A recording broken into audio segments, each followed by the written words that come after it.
Good morning, everybody. It's Sunday, I believe, June 6th, and it's an early morning sneak down for me. And this morning I'm going to show some items I've picked up.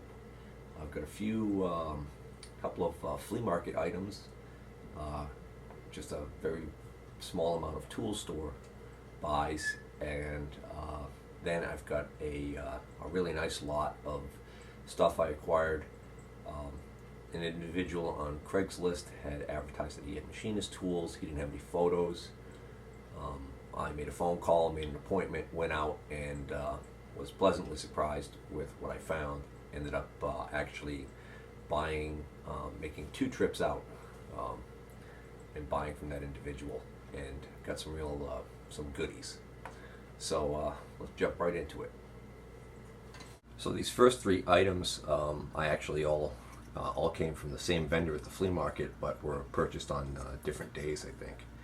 Well, maybe I did get these all at the same time. But anyways, I had actually bought 2 light fixtures, which I'm going to show you in a minute.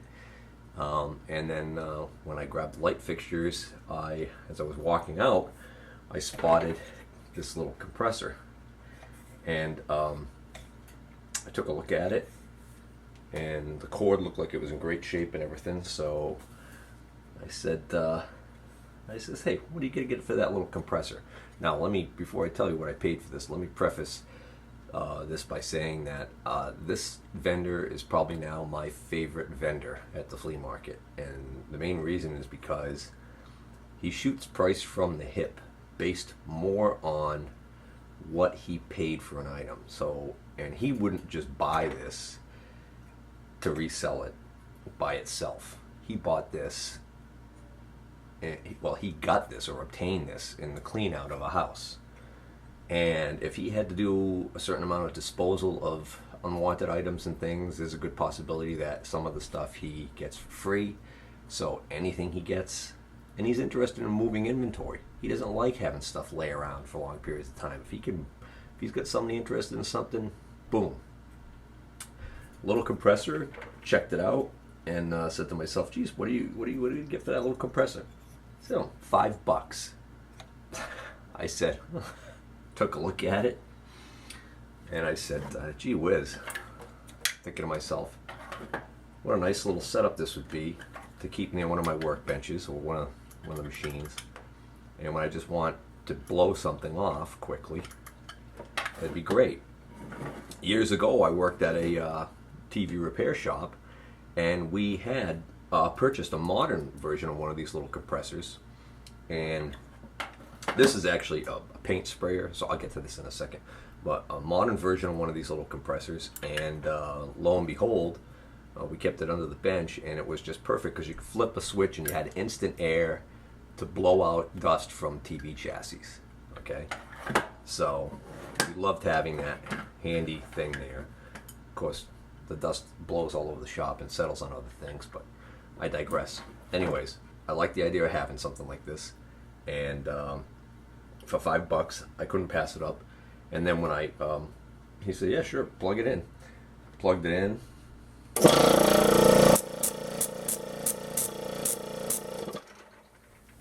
Hopefully I didn't just wake anybody up.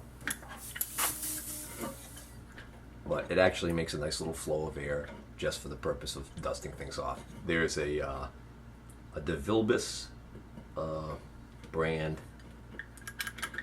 air nozzle gun on here. I don't know why somebody taped this up. I doubt there are holes in the tube. It's probably more to keep something from scratching when they were reaching in, maybe, and blowing things out. And it's got a little tiny nozzle on the end there that screws in, so you can take this out for higher airflow with low pressure, or you could change, maybe you could even find different size nozzles. I don't know. I don't care. The actual unit itself has been painted by somebody over the years by the looks of it, and they got overspray all over the data plate, but you can still pretty much read it. Let me show you. So this is a Spray It, one word, model You guys could probably see it better than I can. And it says it's an airless, no, not airless. It's a Spray It model 700-4, 1/3 horsepower oilless sprayer. Most likely this was actually a compressor for airbrush painting. You know, airbrush painting. When I think of airbrush painting, I think of those back in the day. You'd go to the county fair and they'd always have those stupid games and stuff where you can knock stuff down and win prizes or whatever. And there was usually one of those booths here where there was somebody making airbrushed T-shirts. And that was, for a while, it was a rage. I don't think they do that anymore. I don't go to many fairs these days. Anyways, I got a feeling that that's what this was designed for. I don't really care because I'm going to use it just the same way the last person was using it, as a little blower. It's got a little relief valve in the top here that looks like it's adjustable, and that psh, psh, psh noise that you heard briefly while it was running. Basically, this relief valve is set to the pressure that you want to maintain, because when the switch is on, the motor just runs and the compressor works constantly. What happens is when it reaches the set point of the pressure, the relief valve will bleed off some of the air. So there's no switching in here that's going to shut the thing off when it reaches pressure like in a conventional tanked compressor. So that little noise is a little annoying, but hey, I'm willing to live with it. I don't plan on running this for long periods of time. It's going to be the kind of thing, again, where I fire it up, use it, and then shut it off. So I'm real happy with this purchase for $5. So the other item I ended up scoring off of the same vendor was this pair of lights. These are old shop lights. They probably came out of an old industrial application factory or warehouse or something like that.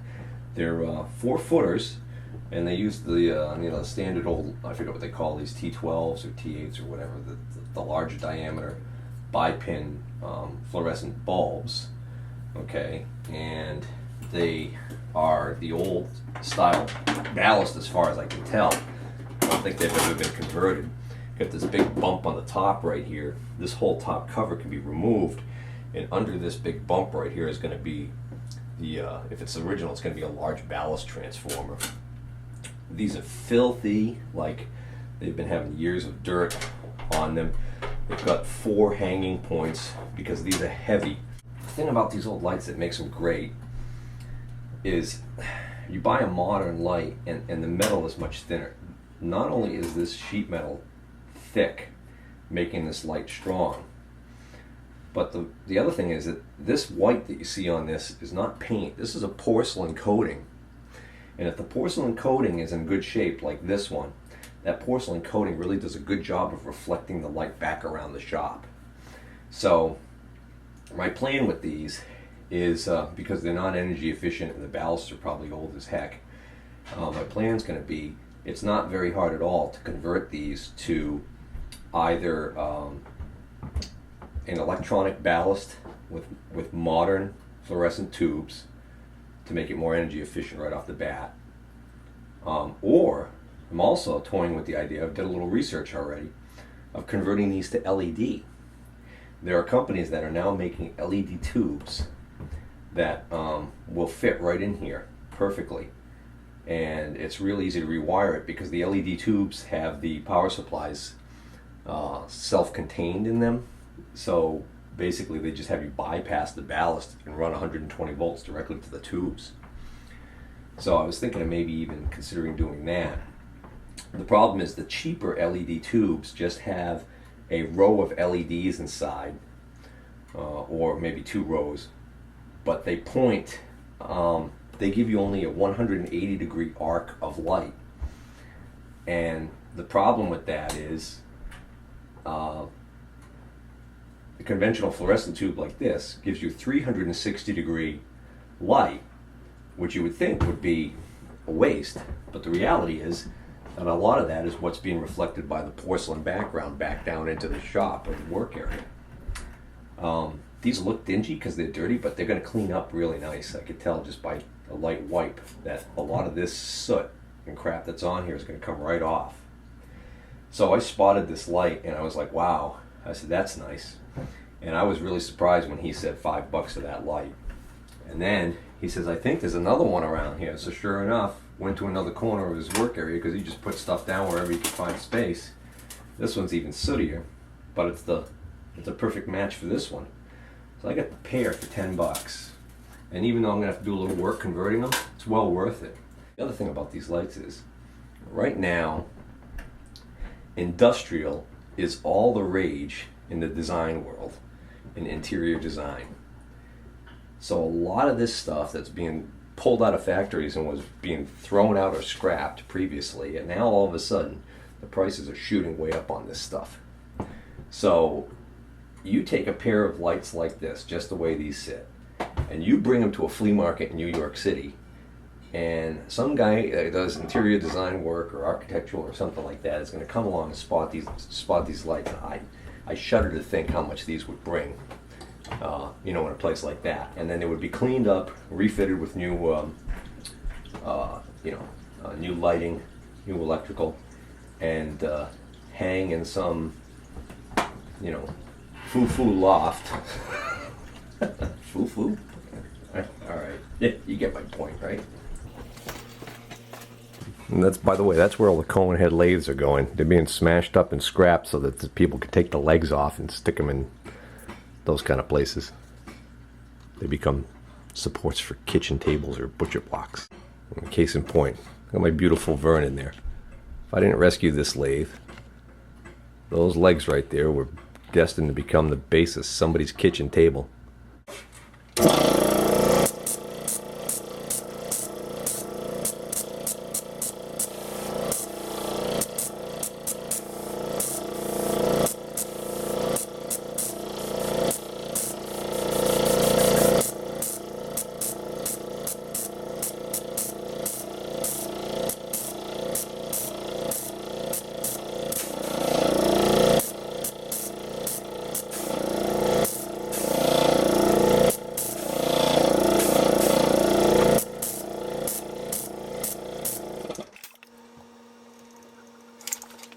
Alright, so next up are the tool store finds, and 1 week I went in and the only thing I bought was off of the junk table in the middle. It was down to $1 an item, and I spotted this clamp, and it's like a large machinist clamp, and it's got some dodgy homemade looking things going on here with the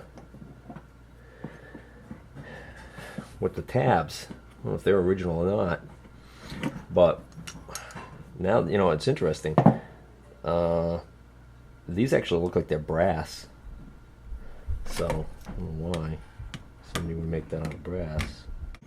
It's funny, right here there's a little rub mark where somebody took a file or something and they cleaned it a little bit right there, and I think that they did the same thing I did, which was they spotted that these pieces right here were hammered brass, and they thought, wow, I wonder if these are all brass.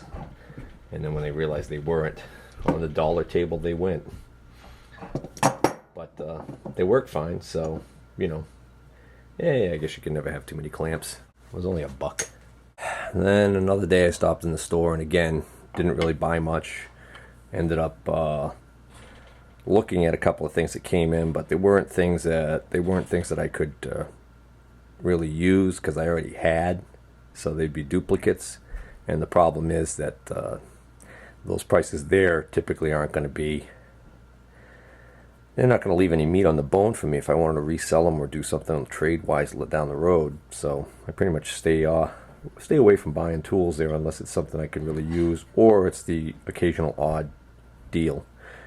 These, he had a few different pairs of inside and outside calipers, and I spotted this pair of Starrett calipers, inside calipers. They're clean as a whistle. They're in excellent shape. So I popped $4 on these.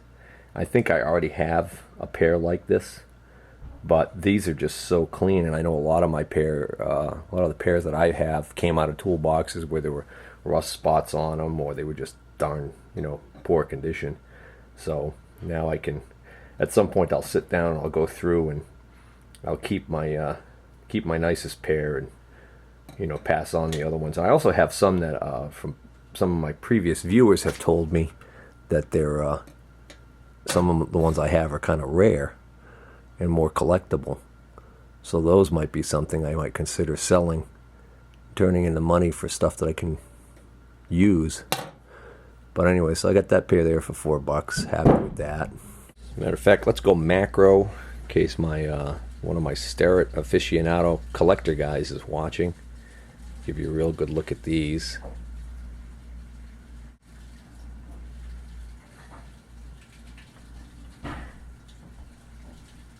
And the last tool store item was, again, on the dollar junk table. Found this homemade lead mallet. And this is just a piece of pipe, hollow piece of pipe with a hunk of lead cast onto the end. And I bought one of these somewhere else for $1, I think.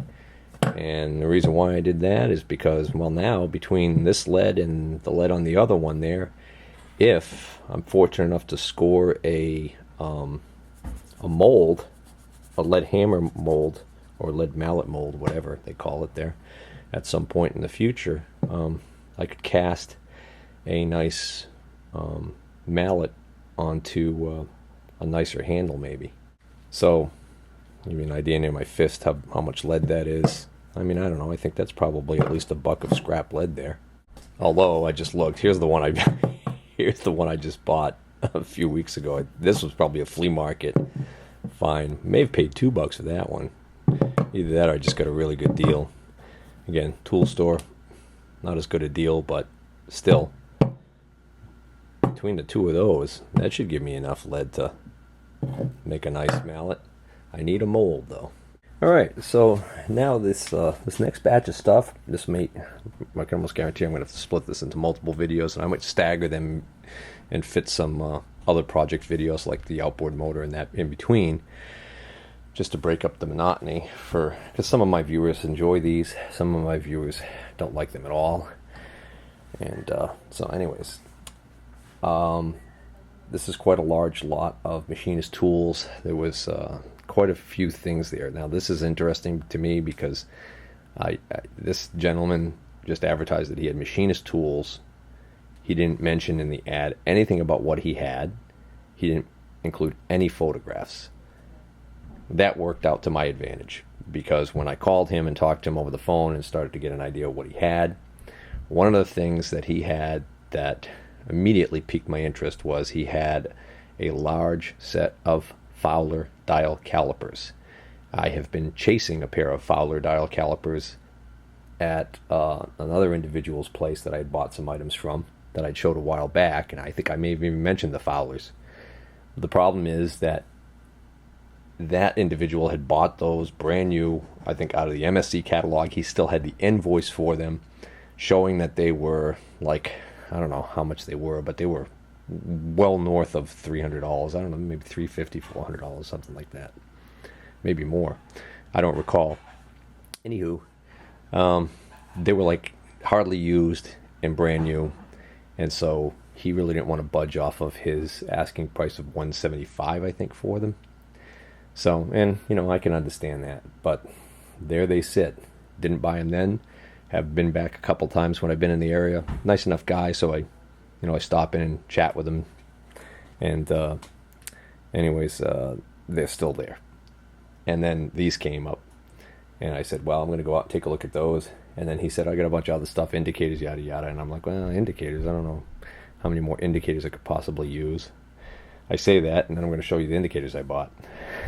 He had probably a total of easily a dozen or so indicators, a ton of micrometers, none of them, no micrometer sets in cases, the complete sets or whatever, just a lot of loose ones, and then a few micrometers in their own individual cases. Yeah, and he just kept bringing out box after box to let me weed through. I saw a lot of items that intrigued me, but I realized I had a certain budget that I had to stay within. And so what I ended up doing in the end was we talked about kind of getting a vague idea for pricing from him, and ended up pooling a lot of items in the end so that I could cut the deal that I cut. So now let me go ahead and show you the total of what I ended up buying on that first trip. And this was for $300 total. Alright, so this is the thing that I initially was after. I wanted a pair of these, and so this constitutes $100 out of that three. This was the non-negotiable bare bottom price on this, and he was not definitely going to do that even, but then when I did the deal with the other stuff, things started to free up. So this is a very nice pair of 24-inch Fowler dial calipers in the original case, and they are clean as a whistle. This also looks like they have not been used much at all. Oh, by the way, the blue painter's tape is this individual had taken a black Sharpie permanent marker and written his name in several places on the case to make sure, I guess, if they were loaned, that they would the person who borrowed them knew when to bring them back. Alright, so there's a couple different part numbers on here. I already looked these up though, and these are expensive calipers to buy new. So these are the Fowler dial caliper 24-inch. So the other great thing about these calipers are these are an inside and an outside caliper. The dimension here is very exact on the outside of these two jaws at the bottom here, which allows you to make an inside measurement. And you actually have the inside and the outside, the scale is marked. So these are just beautiful condition. The dial, as you can see, shockproof. Not that I want to find out, but these things look like they've seen very little use, and they, to be quite honest, they're probably going to get very little use here in my shop. I think in a shop where they do work every day, they would not get a lot of use, and in my shop they're going to get barely any use. But I like the fact that I was able to buy these and have them in my collection, and I bought them at a price where I feel confident that if I drop dead tomorrow, as long as somebody didn't come and hose my wife, these could be resold for more than what I paid for them. Alright, so taking into account that I gave the $100 for that 24-inch Fowler dial caliper, that means the rest of the stuff I show you in this lot is going to be that I paid a total of $200 for the whole lot. Went through item by item, and he told me what he wanted to get for it, and then I ended up counter offering and getting a feel for where he wanted to be price wise, and then when I pulled everything together, that's how we were able to settle on the whole lot for $300. And again, definitely $100 of that is the dial caliper. So initially, when he talked about he had quite a few indicators, initially I didn't want anything to do with indicators, especially drop indicators, because I figured I didn't want them. He had some indicators that were in boxes that weren't what belonged in there, and case in point was this indicator here. This box says it's a tech lock indicator, but what it actually in fact is it's a Mitutoyo. And the reason why I decided to buy this Mitutoyo indicator, even though I have several drop indicators including a Mitutoyo, is that this one is a 10,000ths indicator. If you notice up here, it actually says 0.0001, so you get that extra digit, and then it's a not sure what the total travel is on this thing. It's got a part number on here, so apparently this is like a model number JJT785. Like the majority of his indicators, it appears to be very clean, was well cared for, moving freely the way it should. So I wasn't sure, I couldn't recall whether or not I had any 10,000ths drop indicators, so I decided to pop on that. I think he wanted 40 for this, and figured I ended up giving 30 for this indicator, which, come to find out, it turns out these indicators on eBay sometimes trade for as little as 20 or 25 bucks. But this one was an extra clean one. And because it's something that I didn't have, or I was pretty sure I didn't have, I decided to take a chance on that. But again, it ended up being discounted even further in the end. Next up, he had 2 of these Mitutoyo digital drop indicators. One didn't have the battery in it, and this one did, so I decided to take this one. I don't know a lot about these digital drop indicators, and I think he wanted 40 on this one, or 50 maybe. This is a it says code number 543111, model IDC 1012E. So it's got some other features here, and then it's got this additional. This is actually the indicator. Doesn't come with this normally, the shoe, so to speak. So I guess if you want to measure the depth of a hole or something like that, it would be handy for that. This, you just loosen those screws and this comes off if you want to take it off. So there's several features that, originally this would have probably come with a little instruction booklet, and I'm sure I can find that information online easy enough.